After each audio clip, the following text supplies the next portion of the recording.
Welcome to BlackUSA.News Morning Show. I'm your host, William Honolulu Jr. Join us as we explore the news and opinions that impact our community. We break down how the major stories have a very personal, local, and racial impact. No topic is off limits, but even if the conversation gets rough, we're always going to keep it real.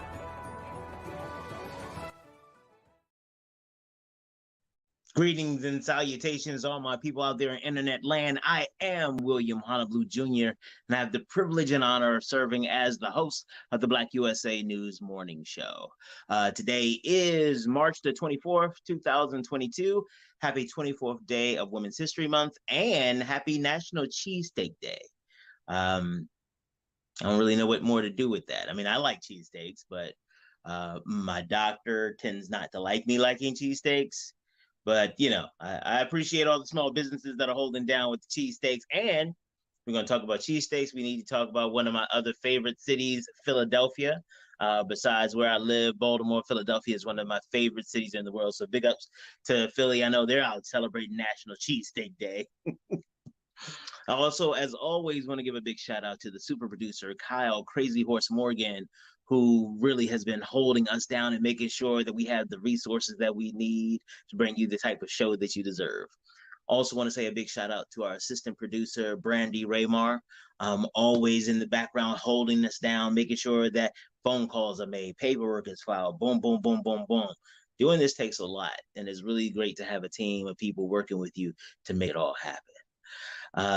So you all know we've been doing our month of Black women, and today is just a continuation of that. I have the incredible opportunity to bring to you all one of my friends, Erica DeShazo. I had to make sure I was pronouncing that right, because you know, like when you have friends, you normally just talk about them in their first name, and then you're like, wait a minute, how do you pronounce that? So I had to ask that. I'm not ashamed. I'm going to normalize asking people about their names, because there's nothing wrong with not wanting to mispronounce people's names. You see? Teachable moment. You learn a whole lot when you come in, don't you? It's incredible. But we're going to talk to her as part of our continuing month of Black women. But for those of you all who may be new and don't really know about the month of Black women, here's a little bit of information.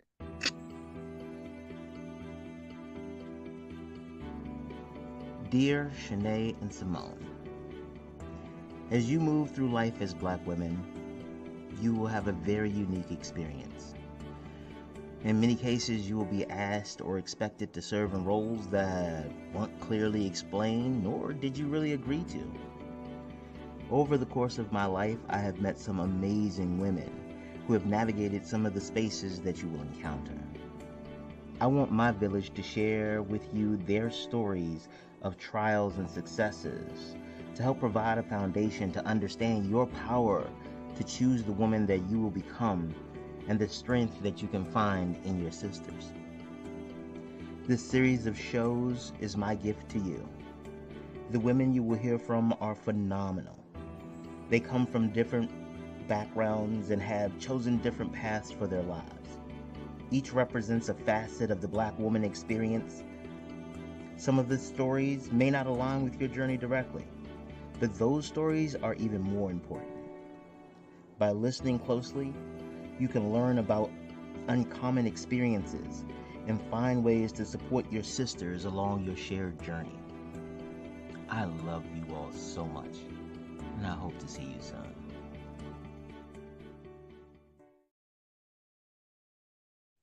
So that's our month of Black women. So that's the context where I get to have this next great conversation.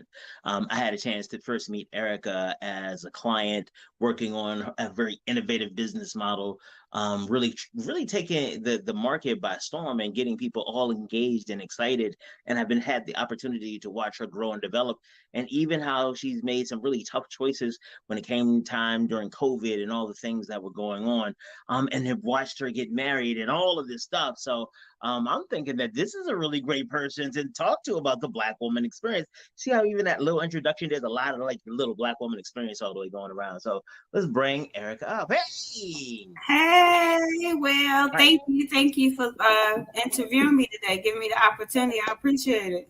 Oh, no problem. I've been very excited to interview you. Like I tell the people all the time, I know some incredible and dope women, and it's wonderful when I get an opportunity to have a conversation with one of you all and share that. Well, let me not lie.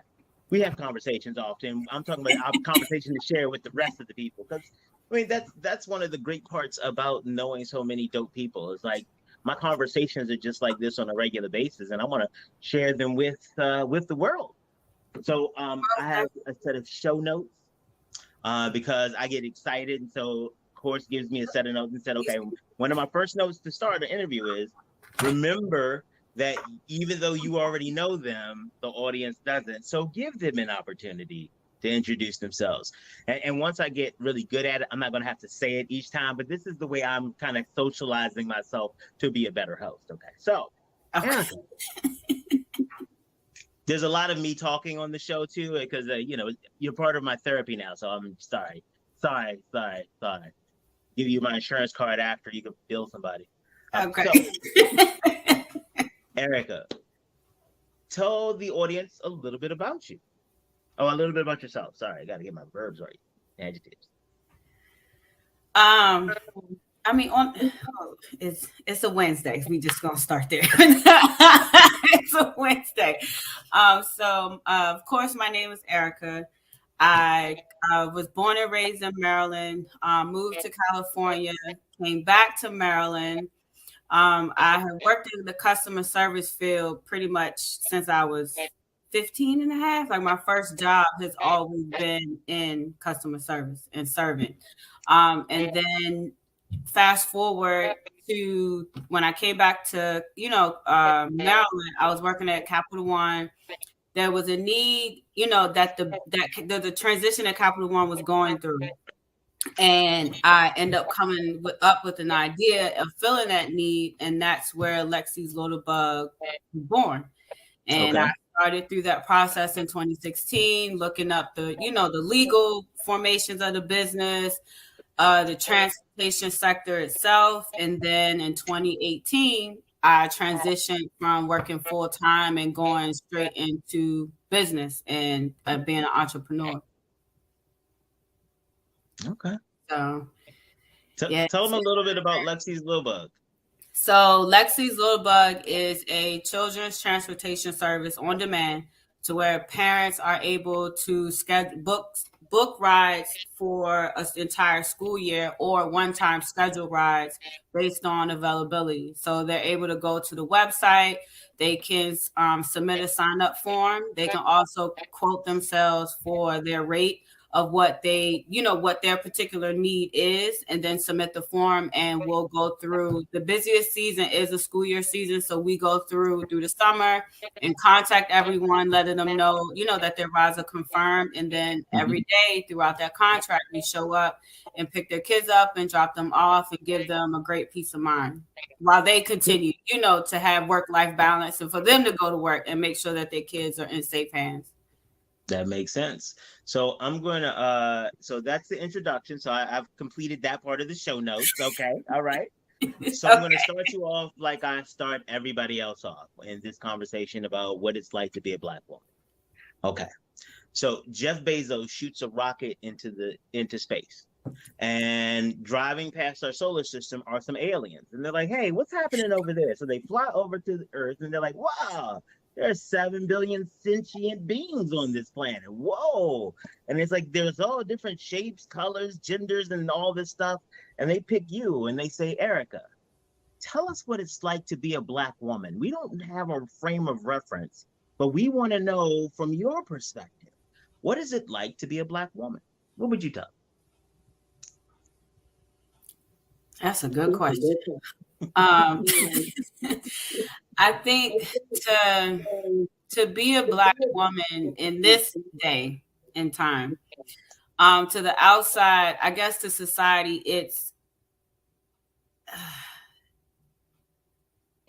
oh man, I don't even. It's hard to answer this question because it could be an advantage because they know that one because of the exposure that the business market has gotten, and the attention that I would say the financing side for Black women, entrepreneur business owners, it's gotten a lot of attention of what has been thrown against us and why we're not really excelling so well. Well, not as fast as others. So it's not that we're not excelling. It's just we're not getting there at the same pace that our other counterparts might. And a lot of that I see has to do with, and I've experienced, has to do with, one, of course, because we are Black. They know that we are very tenacious. We are very driven. We are very strong. We are very determined. And I know that I'll go to the end of the world for my company at all ends, and to make sure that my dream stays a reality. But at that same token, on the other side of this coin is because of those same characteristics, we tend to come off as opinionated, as having an attitude, as being aggressive. And that can, it could be counterproductive in what we're trying to achieve. So I think being a Black woman right now, I wear it, proudly.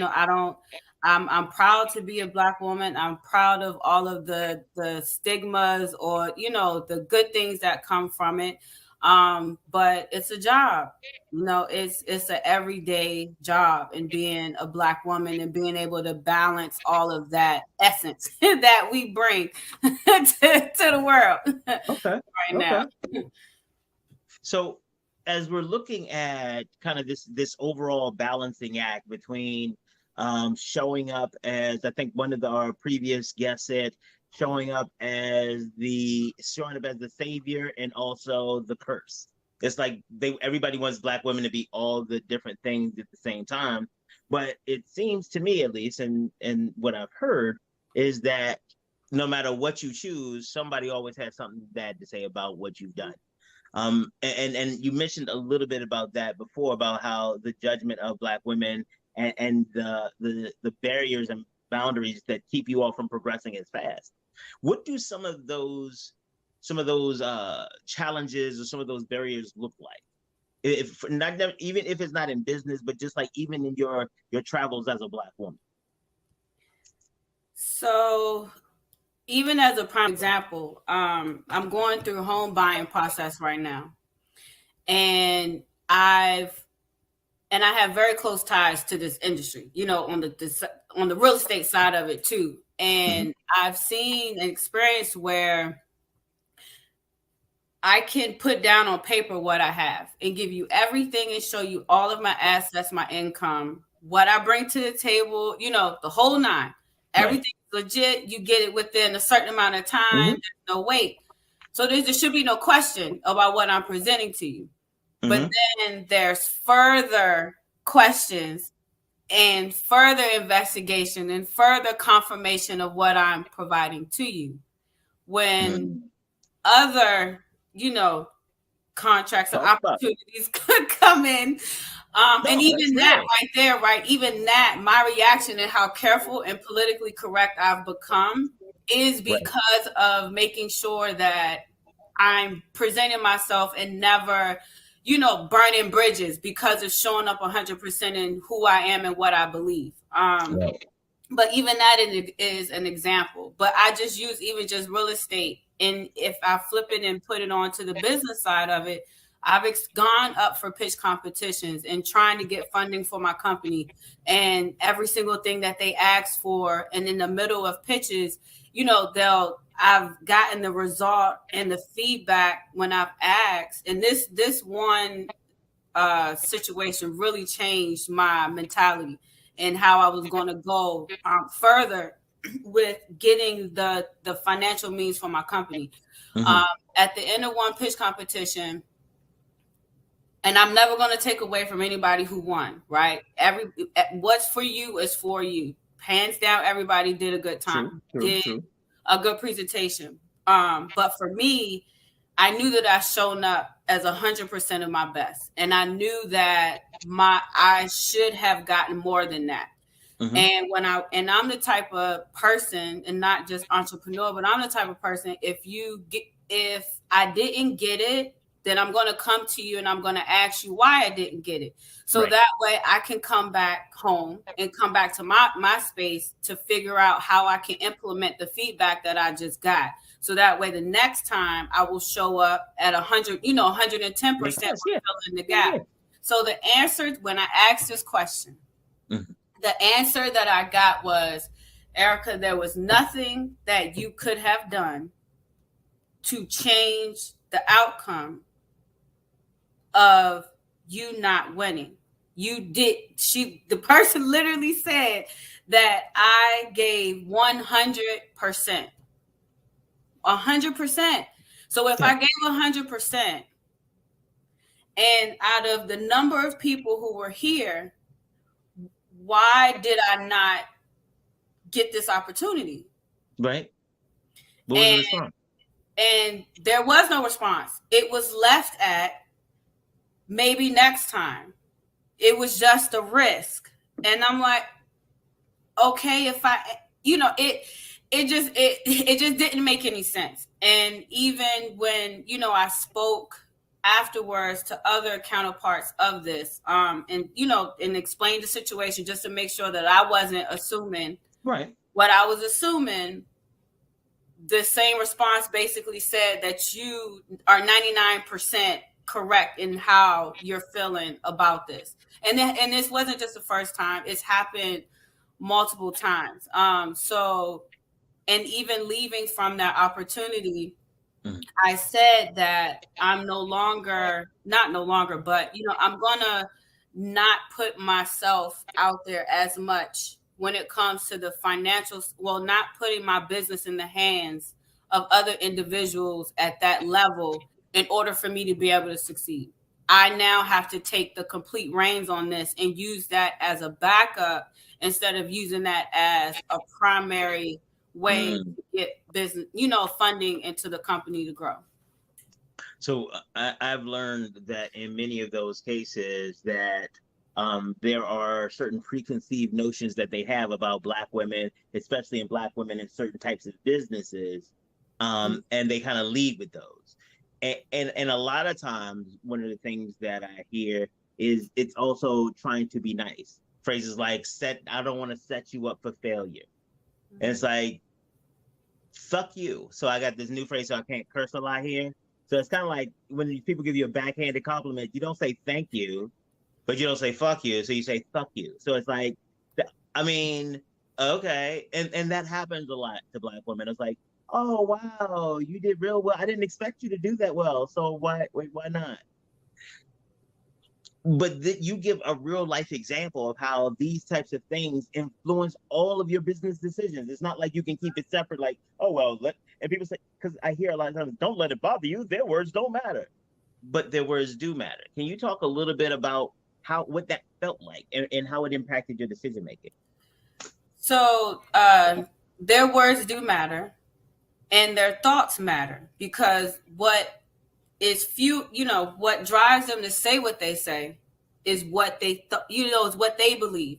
And if based on 5 people on a panel, based on their personal, beliefs, that's going to determine the trajectory of where my company goes. Right. So it's really, I think, 75% of the battle is trying to get through the nuances of what these people believe, on top of trying to, present my company and show them and prove to them that this is a solid business. My company has potential to grow and to also make you money, right? Like it's everybody wants to make money. My company is not going to, you want to make sure that you prove that your company is not a risk or that they're going to lose their money. Right. But it is it's a very fine line and balance to walk on. And for me, when I heard that statement, I was upset, and I was just you had to process it. I had to process it for a while, but then I also just had to go back to the drawing board of like, okay, if you need this, if I need X, Y, and Z to get my company here, and this one peg is not allowing for this to take place, what are the other pegs doing? Right? Like, how can I rely on, I went internal for me. So I went internal to say, what skill sets do I have that I can, leverage in order for me to be able to get the money using my skill set. So I did Uber, I did Lyft. When COVID hit, that was a whole animal by itself to come out of COVID, even still having an open sign. And maintaining every single thing of, maintaining the operational side of the company, because even that was changing during COVID. You had a lot of rules was changing with that. So, then I made the decision to go back to work. I have a set skill set that I had for over 20 years. I am only removed of it for 2. Why don't I just go back to work? Find a job, find a schedule that gives me enough flexibility to still run the company and yet still be able to maintain my personal finances at the same time. And now being able to be another funnel for the company. So if the company needed, X, Y, and Z things to happen, or, funding the float, I now have a way to do that. And it was very beneficial. I think me deciding to go back to work, it's been a struggle, and a balance, but it's also been an asset, because now I can go for traditional funding versus me just having to go for pitching. Now I can go for loans, and they'll say, well, what other income do you have coming in? So it's actually, it's been beneficial at the same time. So that's kind of where my thought process went after that statement was made. Okay. So in addition to proving all of the regular business stuff that is difficult by itself, you then have to prove that you're still capable as a Black woman. Not just the fact that you have a business plan like everybody else, you have a business model like everybody else. And by the way, let's make sure that people understand what you're working with at the table. This was, when you were doing these pitching, this wasn't just theoretical. Like, you had your contracts, you were actually doing work. So it wasn't even one of those things like, because some people are like, oh, because you were new. No, you were in the game. And so, because I just want to make sure that they understand that context, because I've heard people, they'll try to create a story in their head to make, oh, well, maybe let's make sure, and there's no maybes. She was qualified, and they was like, oh, but you're a little colored girl, so let's see. Actually, I think I know the one you're talking about, because there was another Black female who went out to that one, went out and pitched, and they said, based on what you're doing, because she makeup and doing makeup branding and stuff like that. And they told her that, based on that, and in an urban area, we didn't know, because they weren't in an urban area. We don't know. And she came back the next year and said, hey, remember all the stuff that I told you I was going to do? I did that. Right. Now I'm going to tell you another list of things that I'm going to do. The question you got to ask yourself, do you want to miss it again? Right. I was like, oh my, hey, mom. But that's how you have to show up. Like, you have to prove people wrong. You have to prove that your business, what you said, actually worked. What you said is concrete, that you can do this. It was, when I went, at that time, I was working the business and working on the business. Right. So I could, and this is in any conversation, whether it's a bank, whether it's pitching, whether it's your business advisors, anybody, you have to speak to what your company is currently doing, and not just having an idea. Like, you have to give what they call proof of concept. So the proof of concept was there. The numbers was there. Everything was there. And it's still, again, I gotta interrupt. I'm gonna say it was because she let me look at it. I saw it, okay? No, she had it. I saw it. I could sign off on that. I want them to know what kind of credibility you coming to the table with. I apologize. See, I got to go back to my show notes, and he told me don't get so excited, but I'm like, I like her. She is my friend. Okay, sorry. I mean, it was beyond proof of concept. It was beyond proof of concept, but, also knowing that every business, whether even if you took my face off of it, there are certain things that banks and investors and people want to see before they put their hard-earned money that they control on the line. Which I also know, I give credit to that, right? Like, I'm not going to just say that it's just because I'm Black, but being Black kind of adds an extra layer, an extra barrier that I got to climb through and fight through. It's like, once I get through this side, now I have to get through this next layer, which is, do we like this Black girl's personality? How does she come off? Like, say, wait.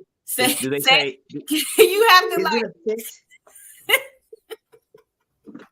Do they say that to you? Is it a fit? Oh, I'm sorry.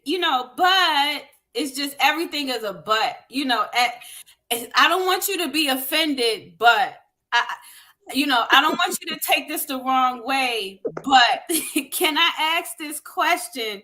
But it's just like I'm able, if we're just talking about business, and if I'm sitting in a conversation and I'm conversating with you about every single aspect of my company that you're wanting me to discuss, I would think that from this conversation that you will be able to see that I'm not, a overly opinionated person. I'm not overly sensitive. I can answer a question and take a question and keep going, because I can't prejudge what you need, right? You have you have requirements that you need met in order for you to give me the opportunity. So I don't know what that is. So, and I'm not going to assume where these questions are coming from, but I tend to make that assumption at the end. Once the result once, because they don't give you enough information, you only left with your assumptions. So one of the things that you really pointed out, and I want to make sure that people understand the difference. So there is a part of the business continuum. You do have the proof of concept, and that's just showing that the thing in your head can exist in real life. Then beyond that is the proof of marketability. Now, the proof of marketability is like, it exists in real life. Now is somebody going to buy it? Right. And so then after the proof of marketability, then this is the proof of sustainability. So yeah, people are buying it, but how long is this going to last us, and what do we need to do to keep it going? I want to make sure that you all understand when she's talking about the limitations on funding. She did not just have the proof of concept because she's humble. She really is. It's okay. She had the proof of marketability. She had contracts in hand. She had customers in hand. She had satisfied customers, not just customers, but satisfied customers. And not just to, let's big up Erica, but I really want people to understand the context that you're talking about. This isn't just like, especially because you talked about that, making sure that you understood the benefits and stuff like that, and you met that requirement. I want them to understand that you did the stuff. And given your model, given the lack of actual competition in the market space at the time, I am comfortable. I am comfortable that if you were a white boy, there would have been people just running after you, trying to give you money for the app and the whole kit and caboodle. But as a Black woman, and again, you don't even got to say this, I stand by that because I've seen it happen. Yeah. So. No, and I definitely believe it. But then I also, I believe in not getting stuck on the why not, and just, take that hit, take that moment, and use that to motivate you to keep, going, to prove them wrong. I kind of lean more towards that. I try to, give myself a day, if it's too hard, give myself a few days. And then after that, I'm going back to the drawing board. Like, I know what I have access to my clients. I have access to the reports. I have access to everything that I need to make this keep going. And that is kind of like my answer to when these situations, take place, how can I say it? The experience of being a Black woman. So that's how I respond to it, because I mean, it happens, and the more no's that you get, and then I know for my service for Lexi's Little Bug, which is now Drively, and I'm going through a rebranding, that is a process in itself, with trying to rebrand a company when so many people, when your customer base got used to Lexi's Little Bug. They're, very used to the name. Sometimes people, they don't even call me Erica. They just call me Lexi because they identify me with the brand. Yeah. With the brand.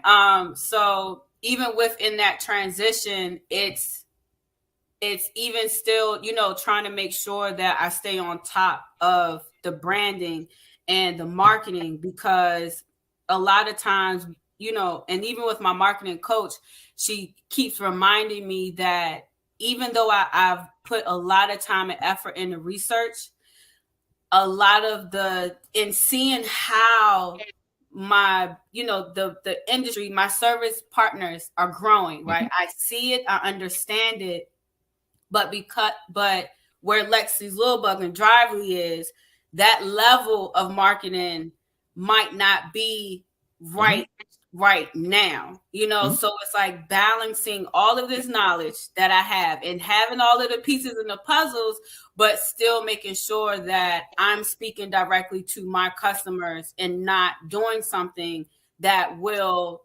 cause them to lose trust in the company. Because with Lexi's, I'm trying to say both names. With Drively, with my type of business, everything is built on trust.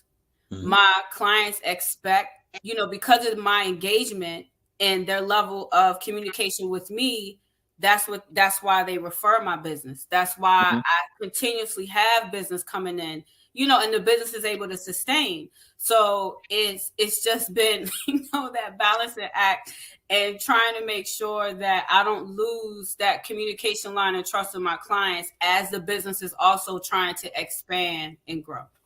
I hope I didn't. I'm just like on the tangent. No. What you described was kind of a lot of the crux of the Black woman experience we talk about, is this idea of having to be all of the people all of the time. It is, you are CFO, CEO, COO, and let's be clear, in a regular company, those people aren't supposed to agree. They're supposed to get along, but they're not supposed to agree. That's why you have those three roles, so there's this check and balance. But all those people live in your one head. So they're all, and so it creates this level of like this stressful, am I doing this? Am I doing that? And then trying to make decisions when you have legitimate competing interests. It's a lot easier when there are people outside of you who are doing it. And so I give you props for that. Well, one of the other parts that you described that I really want you to talk a little bit more about is your resiliency.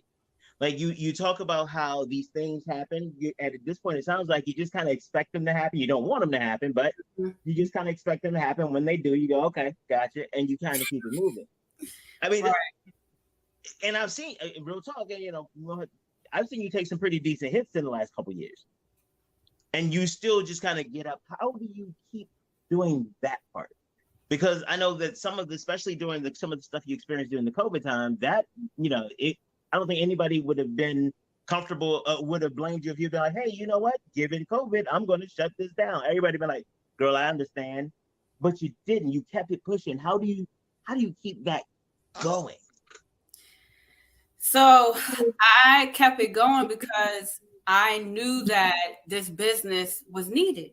I missed being able to show up for my clients every single week and making sure that when I got that text message that said, thank you, Erica, because I was still able to do this. Thank you for Lexi's Little Bug because my son was still able to do, X, Y, and Z. That is my why. It's not so much, we go into business to make sure that we make money, right? I mean, everybody, we have to make decisions. That's what business is. That's what business. No, my company will not exist. I've even gotten to the point, especially because of COVID. After COVID, I had to make some changes to pricing. I had to make changes to how the company was structured. And it was hard having these conversations with my clients. But for one thing that they always knew and expected from my brand and from the company and from me as an owner was I explained it to them. I didn't just turn them down.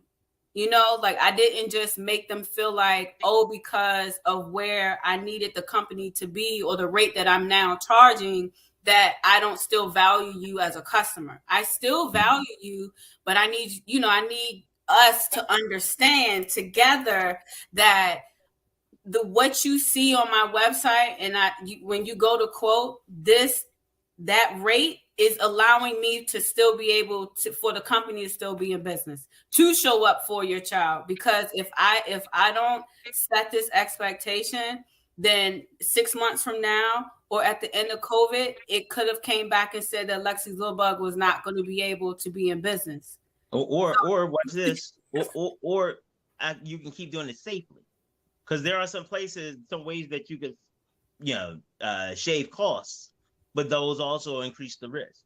Right. And so I think you do, and that's one of the really great things about the way you engage business, is that you engage from the perspective of developing relationships on both the customer side, but you also do it on the vendor side, the Right. support and the funder side. So that, I think that's just kind of naturally who you are. Just like, I'm gonna be a decent person.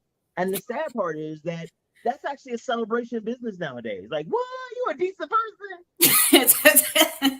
They, you know, I've had in some of these conversations. I mean, just last week, I had this conversation with a customer. You know, we was talking about quotes, we was talking about rates and what the business can provide. You know, the whole nine. And you know, at the end, the way that I said no to her question, what she responded back to me and said, I appreciate you for even explaining it to me, and not, you know, I could have just gave a no, or I could have, you know, the policy just says, the policy right. says, the system says. I'm sorry, the system says. I didn't do that. These damn systems. You know, I didn't just shut her down and make her a number, right? And a lot of times that's what happens in business. Sometimes a customer feels like they're just a number to us. And then sometimes the customer makes us feel like we're just one of many. You know, so it's help. Basically, you know, and I appreciate my customers. I would not, my company wouldn't, and I need to get out of saying because I was a solopreneur, so I was the only one that was doing it for a while. But I appreciate my customers. You know, I definitely think that there is room to be able to allow your company to grow, and you have honest and open conversations, even with your customers who may not agree with how you structure your business. But as long as you show up to them as the brand and what they believe in, they still see, because in that conversation, there's still trust that's built. She, you know, and at the end of that conversation, she said to me, because of me giving her options, because it couldn't fit what this one way she wanted it to be, there were many other ways that Lexi's Little Bug can still show up for you. It just might not. We have to think outside the box for you to still be able to be a customer of Lexi's Little Bug. So even that is, you know, and that is a win, right? Because on the other side of being a Black woman, a lot of times they give you respect because they've already had a preconceived notion sometimes of what they think they might receive. And when you don't show up as that stereotype, it's like, oh, wow, I can have a conversation and there can be a point of contingency, and we can walk away from this conversation with both of us feeling like we didn't lose anything. And that could be respect, that could be dignity. You know, I mean, it boils down to many different things that how we can break that down. But, you know, it's a balancing act. I don't know the way. Right. It's like we're jugglers. Black women are jugglers. That actually sounds like one of the recurring themes, that it's always something that you got to keep in the air. So let's talk a little bit about some of, you talked about some of the challenges that you faced in the workplace and socially, about kind of this extra layer of work to prove. It's like being a Black woman creates a social deficit to begin with. So when you walk in the room as a Black woman, you already got something to prove. Right. Is that Okay, so you talked about that. I love how you put it in like real simple terms, because I'm used to dealing with it and I don't have all them good big words like you will. So you bring it out. I appreciate it. That's what I do. I'm a translator. You're a good host. I appreciate it. But the other part of that is there's kind of recurring well, we've talked about the challenges, but let's talk about some of the successes. I know we've talked about Drively and how big a success that has been for you. Even the fact that you've been able to keep it open this while this long, especially during COVID. So, but I know that's one of the big successes that you have. But what are some of the other successes that that you have that you'd like to share with the audience? So I would say one of the biggest successes is my community. Okay. My because when you show up as a Black woman 100% in who you are and authentic, and people see it and people know it, you have a sense of community. And in Baltimore and, in Maryland, in my circles that I run to, I don't think there's anything that I could really ask for or that I say that I really need, and my community will not try to show up and get me to that line, however they can get it there, or even as close, so the level of support that I've received, because other counterparts understand. And sometimes, that support comes from people who sit behind the table with the ones who's making the decision, and they can share with me things that they're not sharing, the result or confidential information. Right. They're not sharing confidential information, but they're sharing with me, the things that I need in order to make sure that I show up and go after exactly what I want. And I'm getting the result of what I'm looking for my company to grow. Everybody wants to see Lexi Zulbug and now Drively, succeed. And I want to see this happen, so that's why, I definitely believe that my community is the biggest success for me. And having customers and clients who understand, who, look like me, and they know and they see the growth. They appreciate the growth that they're seeing in the business. Those two are hands down like the greatest successes out of this journey of building my business. I mean, 100% that those are the top two successes for me. Oh, those are pretty big ones, though. I mean, if you got to have two successes, those sound like two you should have. Right. So, as you look toward the future, what are some of the things that are on the horizon? Maybe not for you specifically, but some of the changes that you see, whether it's technology, society, business, or what have you, that are going to impact Black women. Like, what are you preparing for? Man, that's a good question. That stumped me. Because I'm preparing it so much just for the business by itself. I've never really looked at it as I'll take that back. I think because, and this goes back to my prior point, I think because of all of the attention that Black women have received in the realm of what we're not getting, and how we're being misunderstood, and how, our stereotype needs to change, and how people view us. I think that is going to continue to change for the better. I really do believe that is going to continue to change for the better. But I also believe that also comes from the more that Black women are being vocal about their experiences and putting it on, public display of what they're experiencing, it's causing for things to change in our industry. It's causing for opportunities to now have more doors open for us, because now it's making it reflective of that person sitting back, or though, that sector sitting back and saying, oh, wow, that's how that came off to her. Like they're now starting to make us like real people. Right. As opposed to the help. Right. So one of the things that, you have shared about this place that Black women live is understanding how to navigate the relationships. You mentioned earlier about being able to show up, not showing up authentically yourself, because when you do that, now all of these other stereotypes, but that maybe nothing may be wrong with, but now they influence other people's decisions and the way they interact with you. So it's like this mask wearing all the time, and it's a mask that you have to be able to put on and off in different places. How do you deal with that and still find an anchor point so that you know who your authentic self is? So I anchor that by being authentically Erica as much as I possibly can to a certain degree. I think Okay. it boils down to the context of the conversation or relationship or the person that I'm talking to in that manner, at that time.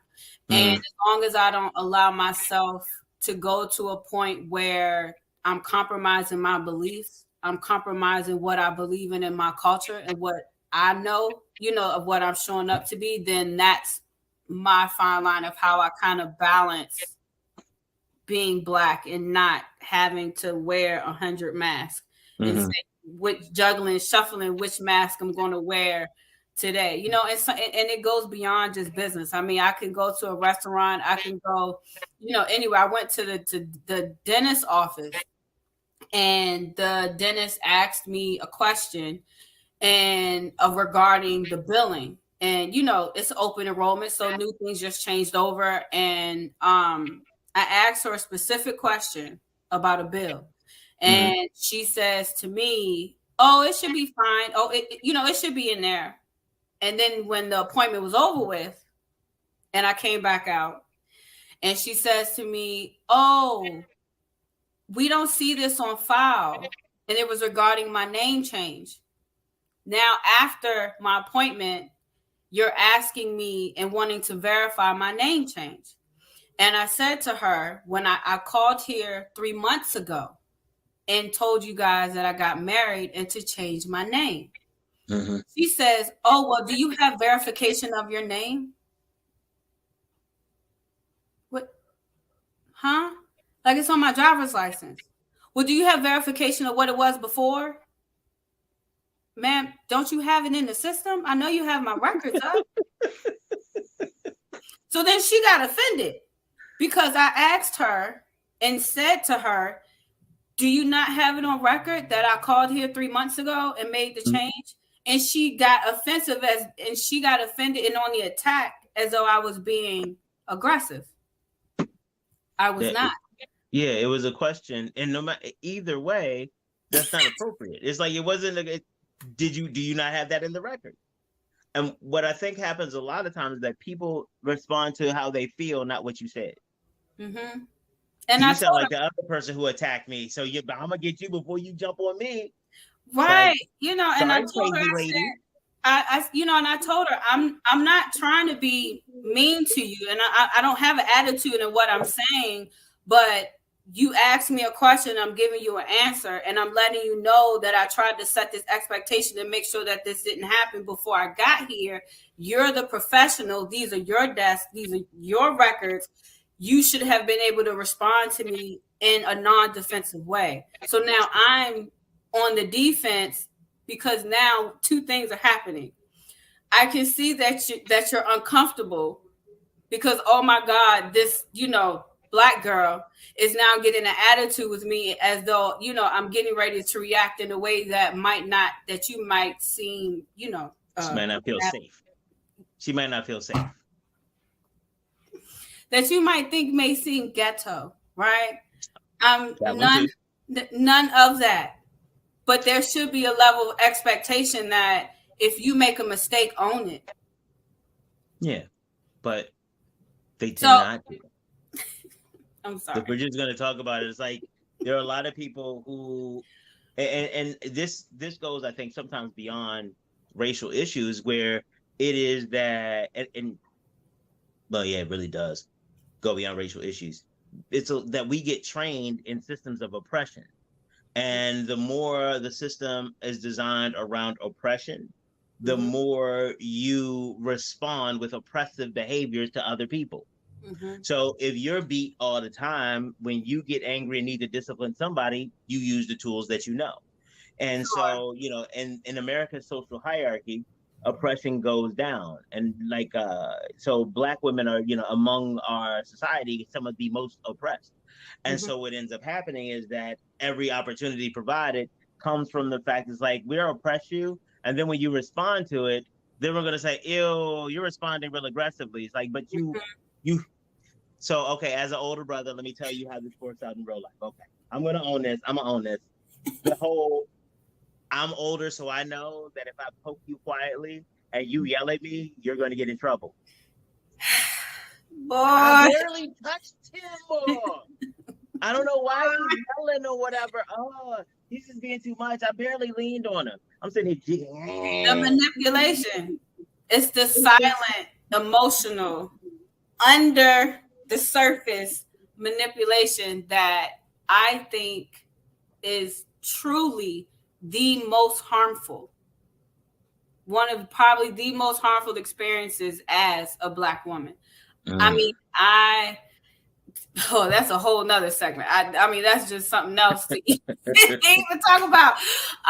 But I think that is one of the most harmful experiences that can be directed towards Black women, is that undertone, the emotional manipulation that we have to juggle and feel and swallow because of what we're trying to go after, right? And it's not like we're asking for a lot, but not even your fair share. Not even your fair share. Just a little bit more.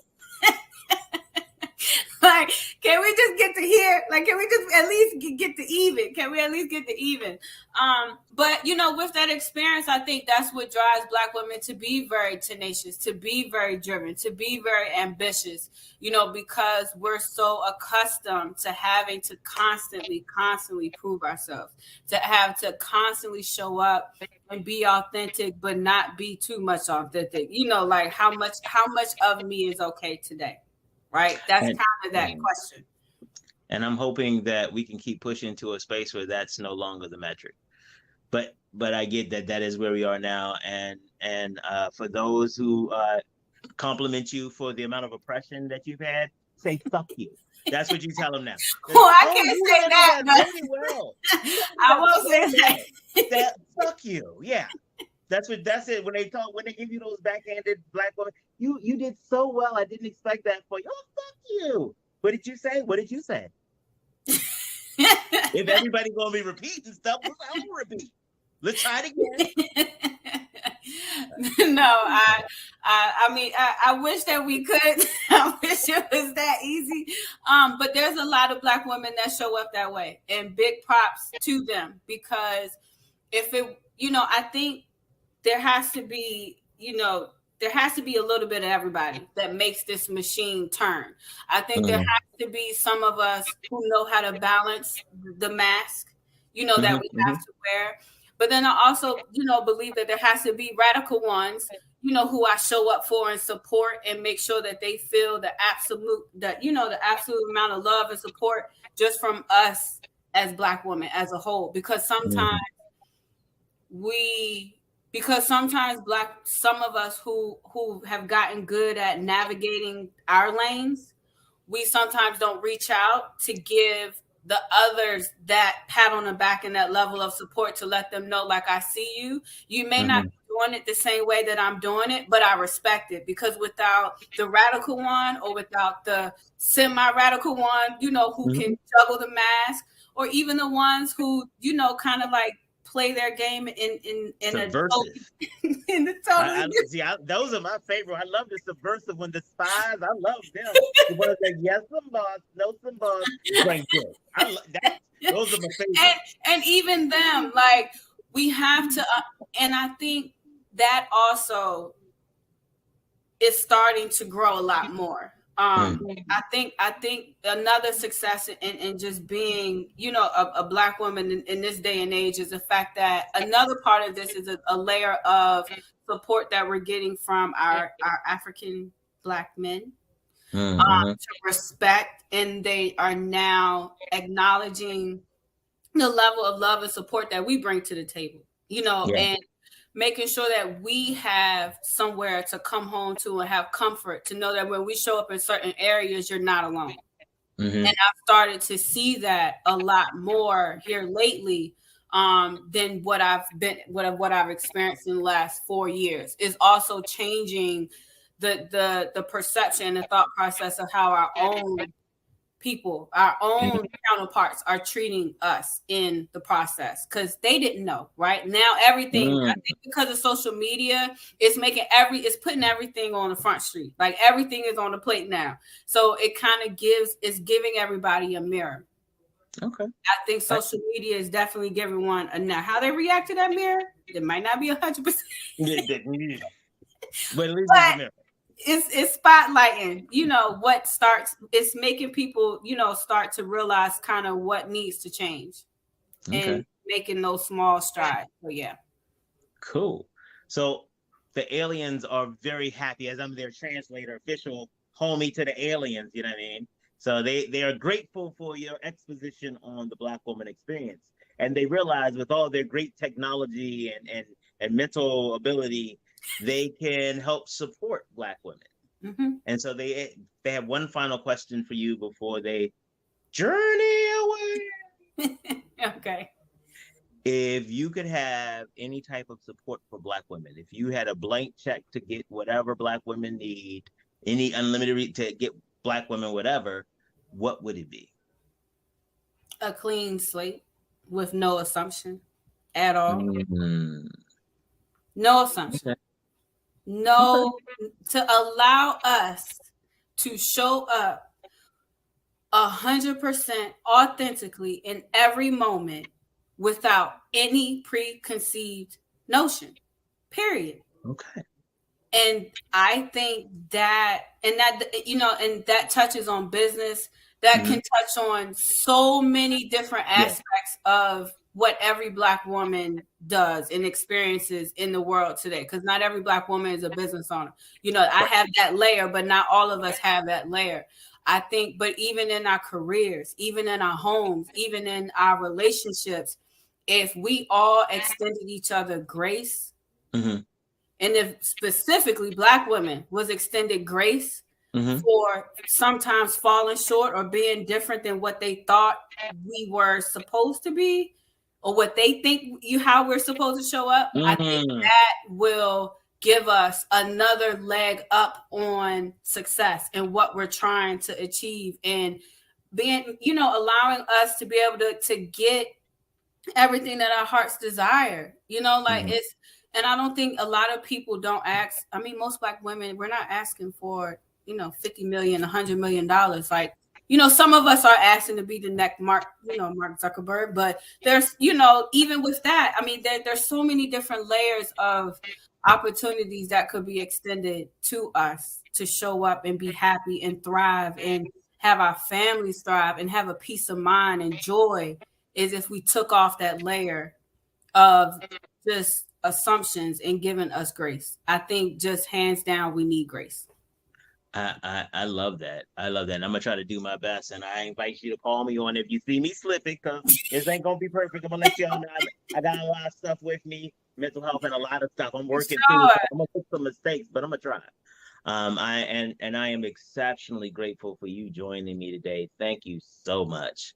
Thank you. Oh, I appreciate it. And thank you for the opportunity. I haven't, and I'm going to be honest, you know me well. I'm gonna be real I was a little nervous today because, I haven't, this is probably the second interview that I've done since 2019. Oh, so you thought you was a little out of practice? And I feel it, because I got to get back out there in that game, I got absolutely. You sit here, but I got to give it to you. You didn't look like you were rusty. You didn't look like you were rusty. You look like okay. You're like okay, I'm gonna do this. I have a good host though, because he was pulling the words out like trying to reel it in. I know I could be a little long-winded. Yeah, we work well together. There you go. That's these people. Y'all need to come to the BlackUSA. Don't judge my mind. I appreciate it though. All right. Well, thank you very, very much. And I am looking forward to the next time because we want to keep the audience updated on Drively's progress and stuff like Yes. that. So every once in a while, we're gonna hit it up and you're gonna drop a little note and I'm gonna share with everybody what's going on with you. Is that cool? Okay. Yes, I would love it. Thank All you. right, no problem. Yo, I told y'all I know dope people. Y'all be slipping. Y'all think that I don't know the dopest people. I bring quality every day. Y'all be sitting at home like, I wonder how he's gonna bring quality tomorrow. Look what I did. I brought you all Erica DeShazo. Yeah, Drively in the house. We've had another wonderful show. I am so grateful for Erica for coming through. I am grateful for you all to be here. Make sure that you like, subscribe. That will be awesome. It helps us share our message. And we'll be black tomorrow.